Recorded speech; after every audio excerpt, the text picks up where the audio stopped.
Howdy, folks, and welcome to another day in the Milky Way. And tonight we got a really good one for you. I got this new book. It's The Outline of History by H.G. Wells. That's this guy right here. And this is the book, Outline of History. It's really old. You know how I like old books. This here was, it says here, The Outline of History in 4 volumes. It's a really fragile book. You see the pages are coming out, but it's old. It talks about volume 1, and this is volume 1. I also have volume 2, which is really cool. But anyway, so anyway, a little bit about Mr. H.G. Wells, because of course, who doesn't like to hear about the guy that we're talking about? And H.G. Wells was born Herbert George Wells in September of 1866. And he lived for 79 years and died in August of 1946. So he's seen a lot of things happen. Everything from started the Industrial Revolution, the Civil War. Well, he caught the end of the Civil War there, and lived through World War I and II. Wrote lots of books that you will recognize, like The Time Machine. And who doesn't like to hear about The Time Machine? Other books, The War in the Air, The Island of Dr. Moreau, The Invisible Man, The War of the Worlds. Yes, The War of the Worlds. Yes, what an inventive mind. He did all kinds. He talked about aliens, time travel. He was such a futurist. Did all kinds of things. Let's see, what else did he do? First Men on the Moon. I'm sure I read that book. I did. I've read The Time Machine, The War or Island. No, First Men on the Moon. Yes, I did that. I read that one. And let's see. He had a wife. He had 4 kids, etc., etc. He was quite the guy. And he wrote a lot of books. To top it off, so we're going to look at this book here. And this is The Outline of History in 4 volumes. I have 1 and 2. Just listen to this stuff. The Earth in Space and Time.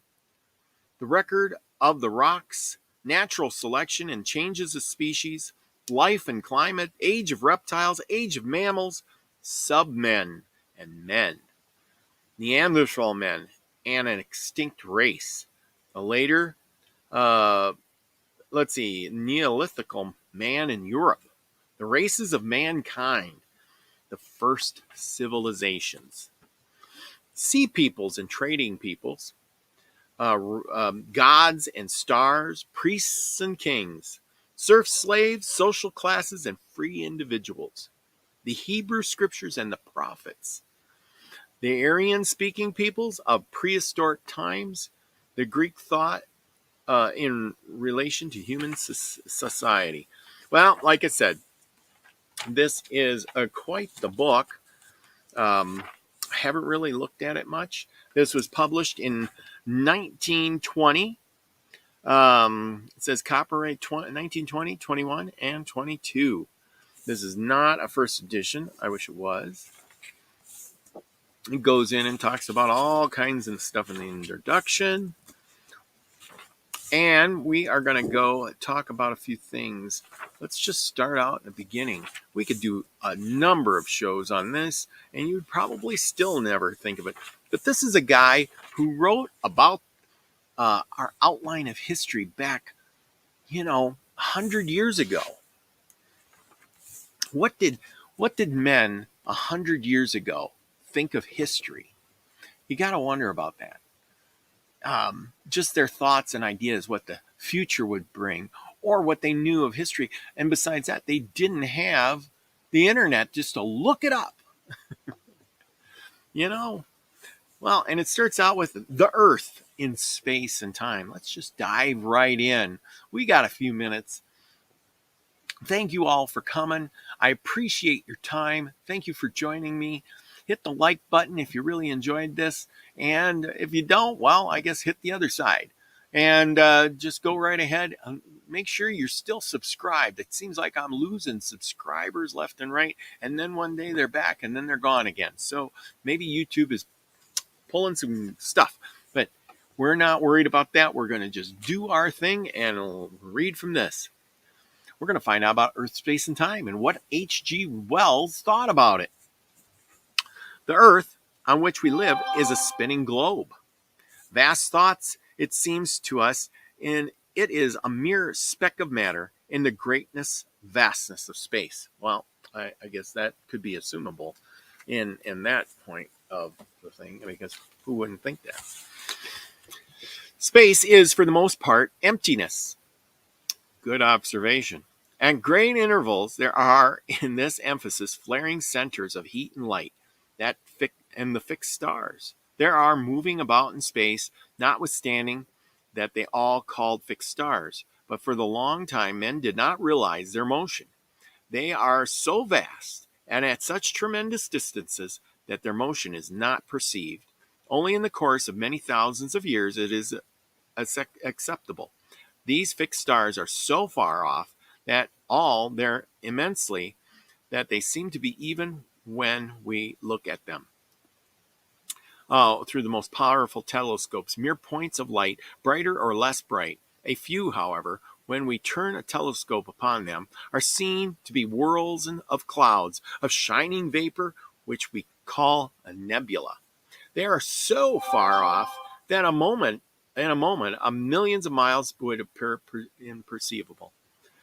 One star, however, is so near to us that it is like a great ball of flame. This one is the sun. The sun itself, in its natural like, is fixed star, but it's different from the other fixed stars.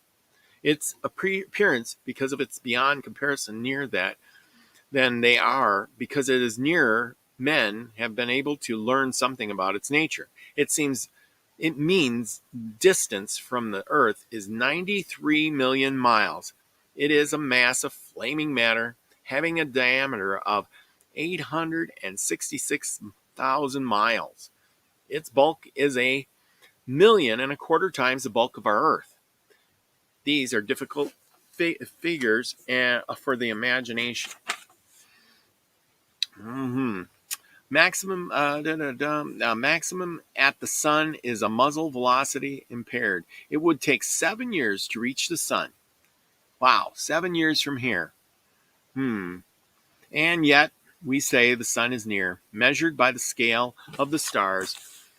If the Earth were a small ball, 1 inch in diameter, the sun would be a globe of 9 feet diameter. It would fill a small bedroom. It is spinning around on its axis, but since it is an incandescent fluid, its polar regions do not travel with the same velocity as its equator. The sun face, the surface of which rotates in about 25 days. The surface visible to us consists of clouds of incandescent metallic vapor, and what lies beyond we can only guess. So hot is the sun's atmosphere that iron, nickel, copper, and tin are present in it in a gaseous state. About it at the great distance circle not only the Earth, but certain kindred boundaries called planets. Hey, we're on one of those planets. These shine in the sky because they are reflecting the light of the sun. They are near enough for us to note the movements quite easily. Night by night, their positions change with regard to the fixed stars. It is well to understand how empty is space. If we have said the sun were a ball 9 feet across, our Earth would be in proportion be the size of a 1-inch ball and at the distance of 323 yards from the sun. The moon would be a speck the size of a small pea 30 inches from the Earth. Nearer to the sun than the Earth would be the other very similar specks, the planets Mercury and Venus, its distance of about 125 to 250 yards respectively. Beyond the Earth would come the planets Mars, Jupiter, Saturn, Uranus, and Neptune at a distance of the sun of 500,000, 1,600 feet, 3,000, and 6,000 and 1,500 yards respectively. There would also be a certain number of very much smaller specks flying about amongst these planets, more particularly a number called asteroids circling between Mars and Jupiter, and occasionally a little puff of more or less luminous vapor and dust would drift into the system from almost limitless emptiness beyond. Such a puff is what we call a comet. All the rest of the space about us and around us, and for the unfathomable distances beyond, is cold, lifeless, and void. The nearest fixed star to us on this miniature scale is remembered. The Earth as a 1-inch ball and the Moon as a little pea would be over 40,000 miles away. Most of the fixed stars would still be scores and hundreds of millions of miles off. It's really hard to fathom all of that put together. But I guess he did a pretty good job of that. The diameter of the world is little under 8,000 miles. Its surface is rough, and more projecting parts of the roughness are mountains. And in the hollows of its surface, there are a film of water, the oceans, and sea. The film of water is about 5 miles thick at its deepest part. That is to say, the deepest oceans have a depth of 5 miles. This is very little in comparison with the bulk of the world. About this sphere is a thin covering of air, the atmosphere. As we ascend in a balloon or go up a mountain from the level of the seashore, the air is consistently less dense until at last it becomes so thin that it cannot support life. At a height of 20 miles, there is scarcely any air at all, not 1/100th part of density of air at the surface of the sea. The highest point to which a bird can fly is about 4 miles up. The condor, it is said, can struggle up to that, but most small birds and insects, which are carried up by aeroplanes or balloons, drop off insensible at much lower level, and the greatest height to which any mountaineer has ever climbed is under 5 miles. Men have flown in aeroplanes, it's so funny how they say aeroplanes, to the height of over 4 miles, and balloons with men in them have reached very near 7 miles, but at the cost of considerable physical suffering. Small experimental balloons containing not men, but recording instruments have gone as high as 22 miles. It is in the upper few hundred feet of the Earth's crust, in the sea, and in the lower levels of the air below 4 miles, and the life is found. We do not know of any life at all except these films of air and water upon our planet, so far as we know. At the rest of the space is yet without life. Scientific men have discussed the possibility of life or of some process of similar kind occurring upon such kindred bodies as the planets Venus and Mars, but they point merely to the questionable possibilities. Well, that was pretty in-depth. Skip to something interesting. Recording of the rocks. The first living things. How old is the world? How old is the world? Well, let's see what H.G. Wells has to say. We do not know how life began upon the earth. Biologists, that is to say, students of life, have made guesses about these beginnings, but we will not discuss them here. Let us only note that they all agree that life began where the tides of those swift days spread and receded over the steaming beaches of mud and sand. The atmosphere was much denser then. Usually great clouds of masses obscured the sun. Frequent storms darkened the heavens in the land of those days, upheaved by violent volcanic forces. It was a barren land without vegetation, without soil. And the most inconsistent rainstorms swept down upon it, and rivers and torrents carried great loads of sediment out to the sea to become muds that harden later into slates and shales, and sands that become sandstones. The geologists have studied the whole accumulation of these sediments as it remains today. Well, of course they do. They're geologists. Probably the earliest forms of life were small and soft, leaving no evidence of their existence behind them. It was only when some of these living things developed skeletons and shells of lime and such like materials that they left fossils, vestiges after they died. Well, there you go. That's his thoughts on that. And it goes into depth more. We're going to just skip right through this. Talks about more rocks and millions of years ago. And that's what it always boils down to. Oh, here, natural selection and changes of species.